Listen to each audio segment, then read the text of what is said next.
Hi friends, I'm so much delighted to see you in yet another video. In this video, I'm going to talk about my exams day experience for the USMLE Step 1 exams. I sat for the USMLE Step 1 in this year, 2021, and a lot of people have asked me to give them a breakdown of my exams day experience. So that's what we are going to talk about in this video.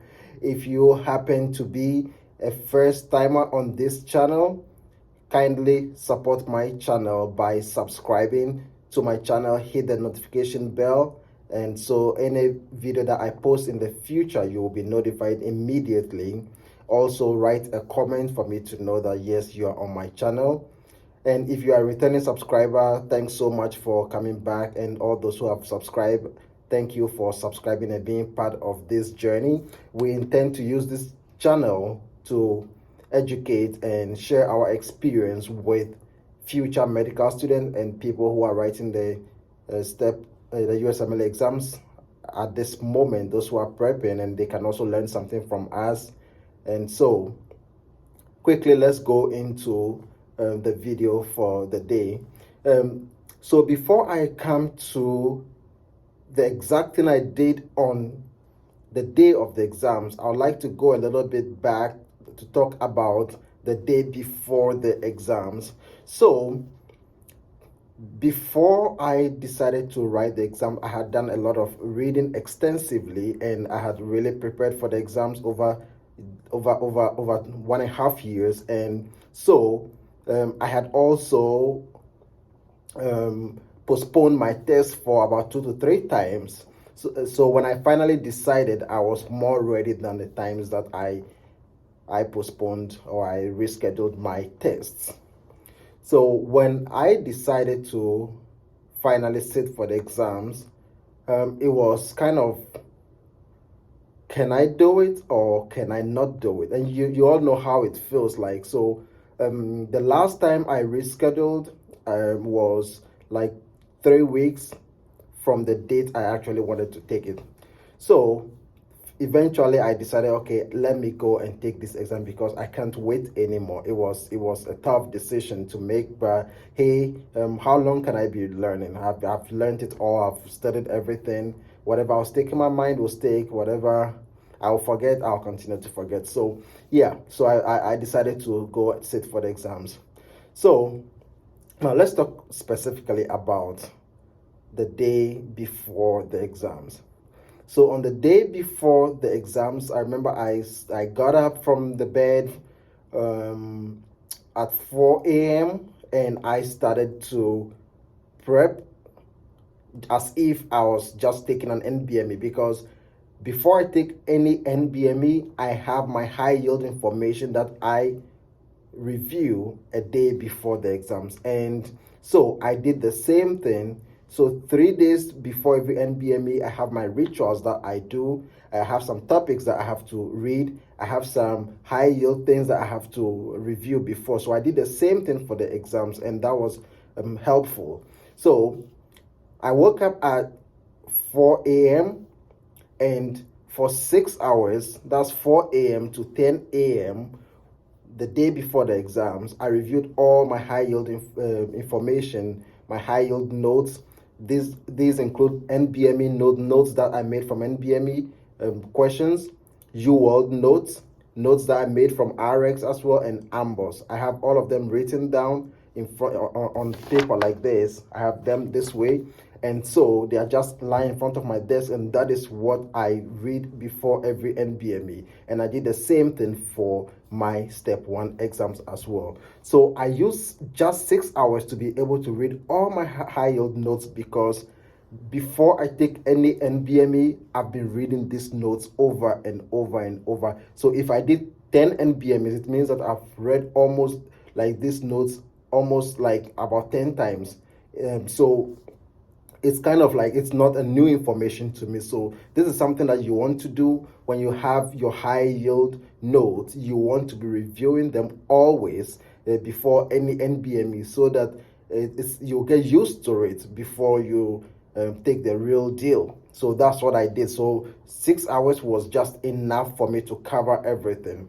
So after reviewing everything, and then at 10 a.m., I went around my community park, and I took some walk. Like I walked around about that's like about 15 minutes. I got my body warmed up. I came to take some hot shower, and next I had to step out of the house to release that stress on me. So like to make sure I don't build up any stress going to the exam. So I entered my car. I drove around the city for about 1 hour, and next from driving, I went to the cinema, and there was a new movie. I've forgotten the title, but I watched that movie. It took me. I spent like 3 hours at the cinema watching that movie. So I watched the movie for 3 hours, and next it was almost like 5 p.m.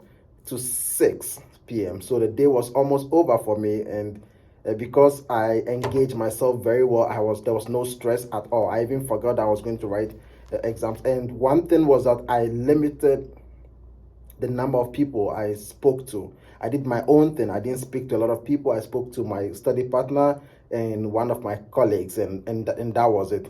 My study partner knew I was going to write my exams. My colleague did not know I was going to write my exams, because I didn't want anybody to know. And then when they start raising the expectation, and then they start calling you, wishing you good luck and all that, it puts some kind of tension. For me, it puts tension on me. So I decided to avoid everybody as much as possible. So that is one thing that I did that really helped me.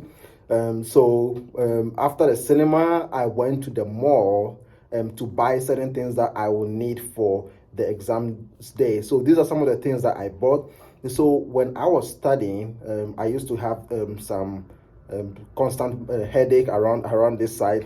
Someone can diagnose me. I used to have that headache. So I thought that, okay, going into the exam, I'm going to look on the screen again, so I might have the headache. So I bought some Tylenol, and I bought some ibuprofen to see which of them will work on the exam day. I ended up not even using any of them because there was no, I didn't experience any headache in the exams. But I got Tylenol. It's something that you should just get as a backup. I also got some protein shakes and some protein drink. And let me see. Yeah, it's just like something like this. I got something like this. This is a protein drink, has high protein in it and high calorie, level 200. So I thought like this was going to help me because it's going to energize me in the exams day. But frankly, after my first two blocks, I went in for this. I went in and I drank this. Like when I drank it, oh my God, like I regret it, because between like when I was doing my third block, I was super hungry, and I blamed it on it. I was super hungry. I was hungry. Like my attention was more on my belly than the exam, because I could feel the hunger in my belly. So I didn't continue with it. I just left it. Like I didn't continue. So the next thing that I bought was a dozen of eggs, and I boiled these eggs in the morning of the exams. Like I woke up early and I boiled. So I had hard boiled eggs, about 8 of them, 8 hard boiled eggs. And I also bought beef, fresh beef, and I love fried beef. So I fried it, I seasoned it and fried it. And so I had egg and fried beef, like in a considerable quantity that was enough to take me through the day. And I didn't want to do any carbs because carbs will make me feel sleepy. So I did more of protein.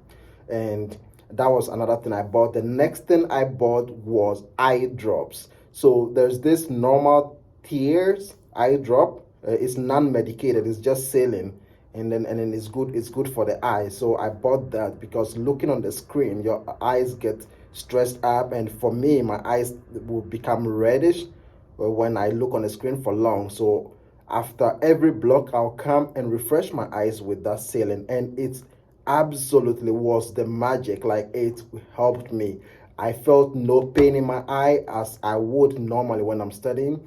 And also I felt no stress or any strain in my eyes. So the eye drops is something that you want to consider even if you wear glasses, because in the exam center I saw other students who wear glasses, but they still used eye drops, and then it for me it helped me.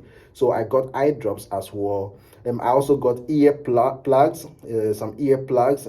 I didn't end up using them because the center was really quiet and there was no distraction, even though there were other students writing their own exam, but nobody distracted me. So that is it. You also want to go with some jacket because the exam center is cold. So I ended up not using the jacket as well because the environment was just conducive for me. I had it at the back of my seat, but I didn't use it. So, but you want to get it, you don't know.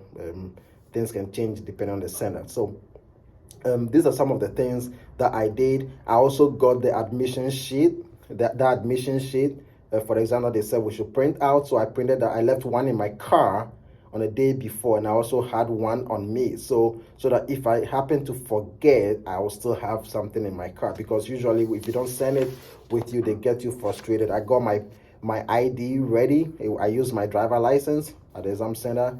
You can also use your passport, and then you can use any government issued ID that has your photo and also has your signature on it. You can use it. So that was something. So I had some dinner, and then the day was over. So I went to bed at 9 p.m.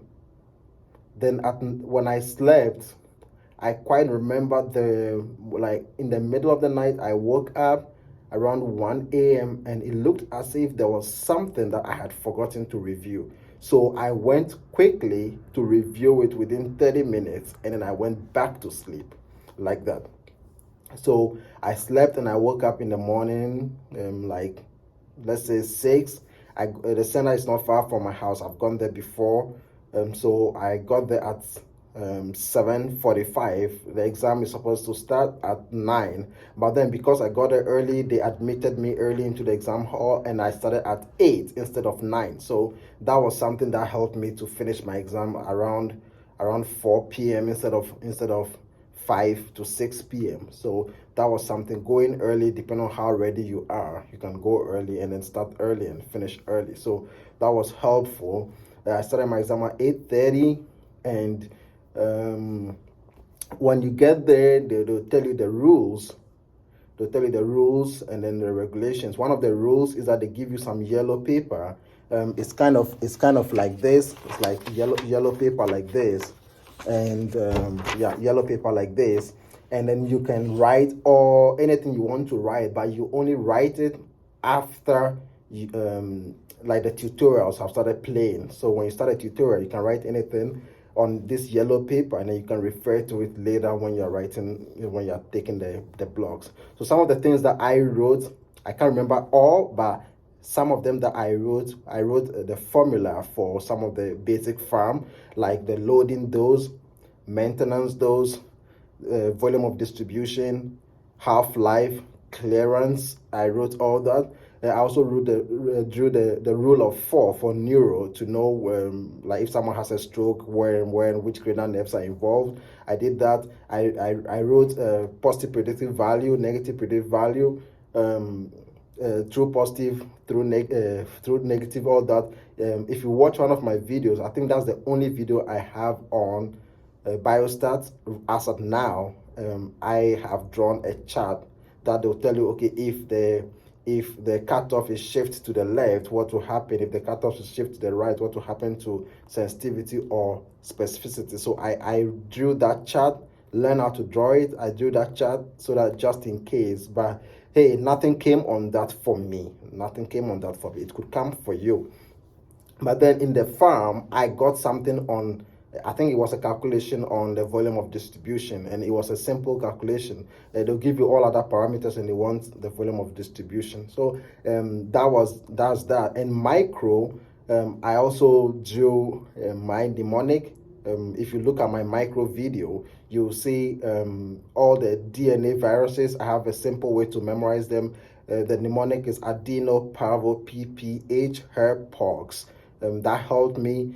Also, I have one for a mnemonic for all the RNA viruses, which is Hep E gives CPR to CFTR and the bad prof. So I wrote all these on the paper and more. But if you remember to write all this in the exam hall from your head, then it means that you already even know them already. So I ended up not even looking on this, because if I wrote them from my mind, then it means likely I know them already. So yeah, that was it. And then these things that I wrote down also before every NBME, I would write them down and refer to them. So I treat my NBMEs more like my exam. That's what I was doing. You may want to also do that. Treat your NBME like the exam day, so that it's like a mere formality for you when you go into the exam. Okay, so now I got into the exam room. I sat on the chair in front of the computer, played the tutorial, and I skip the tutorial. I'll get into some part. And now I started my first two blocks. I did my first two blocks back to back without any break. Then I went out and then I took my protein shake, thinking that I'm energized. I came back, sat for, and I had not yet taken any of the eggs yet. I came back, sat for the third block, and oh my God, I was super hungry. I was hungry. I could feel it, like my belly was so hungry. So, yeah, I, honestly, the hunger took my concentration. Like, I've never felt this kind of hunger in my life. So it took some of my concentration. I was just eager to finish the block and get out and get something to eat. Yeah, so that was it. So my third block wasn't a good block for me, but hey, I had to push on. So now after the third block, I went out and I got about 2 eggs down. I got a few of my of the fried beef also down there, and that solved the hunger problem. So I was energized now, better energy from protein. And then I went in and I took the fourth block. Then I came out. I had I think 8 minutes. I went to pee. Sorry, I went to use the bathroom, and I came back, did the next block, went out again, did the next block, went out again, and it was like that. And so some of the breaks you are allowed to leave the exam center and go outside into your car. Some of the blocks you are not allowed. So you should also pay attention to that also. Anytime you come out with your photo ID and the sheets that they give to you to go into the exam. It's in a basket, so you bring it out, they check it, and then when you're going in again, you take it back in again. So you'll be directed. There's no panic situation over there. So now, after all the blocks, I knew I was going to pass. Yeah, because the kind of questions that I got gave me the indication that I'm going to pass, but how much would I get? What would be my score? I didn't know that. And when I went home, there are days that I feel like I'll pass. There are days I feel like I will not pass. When I take the book and I look through the first aid and then look at the kind of questions that I got, I think most of the time I could only remember the questions that I got incorrect. And so I felt bad for getting such questions incorrect. But hey, don't forget that I didn't get all incorrect. So yeah, now I just came home, and let me see, after the exam, I talked to a few friends. I told them, hey, step 1 is down. I'm done with step 1. Just waiting for the exams. Then next is to pray about it, and then do what? Wait for the results. And let me just share with you quickly after the exams, because I have eliminated all my friends, and I had abandoned all relationships, everything, family, my life was just step 1. So because I had let everybody go, now after my exams, I felt stupid because I was alone, nobody to talk to, everybody is gone, because I didn't involve anybody in my step. When they call me, hey Jerry, let's go play, I'll be like, I'm reading step 1. And so they all had their life. And after my exam, this when I needed them, and they are all gone. So now I felt useless. I felt stupid. I was just there. First day, I was in my couch. I couldn't do anything. I couldn't watch TV. I was just there. And imagine just laying there by yourself, thinking about only the exam questions that you got incorrect. So I felt so bad and stupid. So I decided, I think the next day also I felt the same thing. So on the third day, I just took my phone and then booked a ticket for the next 2 days, and then I went straight to Ghana, Africa, and I had some some holiday. And I think when I got there, my friend from Ireland had also arrived. So we both had a good time. We were in a hotel together for 20 days, and then within that time, I think the second Wednesday or the third Wednesday, my results came, were released, and so that ended my step one journey. And so this is a little thing I can share about the exams day. There's no panic situation over there. Just believe your prep. Just know that whatever you are studying is the same things that come in the exam. They don't trick you too much. Just like you don't see tricky questions on the exam. It's just straightforward whatever you are learning, but it depends on how you learn it. If you learn it well, then you will know that you are not being tricked. But if you don't learn it well, you may think that you've been tricked. So what I'll say is that do more Q banks so that you see different ways the same question could be asked on the exam. So this is a little thing that I can share with you. Thank you so much. If you like this video, kindly give us a like, give me a like, subscribe, and also give me a comment, share with your friends. And if you also have your experience spelled out, give us some of the details of how you prep or how your day of the exams was for you. Thank you for listening to me. Thank you for watching this video. I wish you luck, and I know you can do it. See you in the next video. Bye.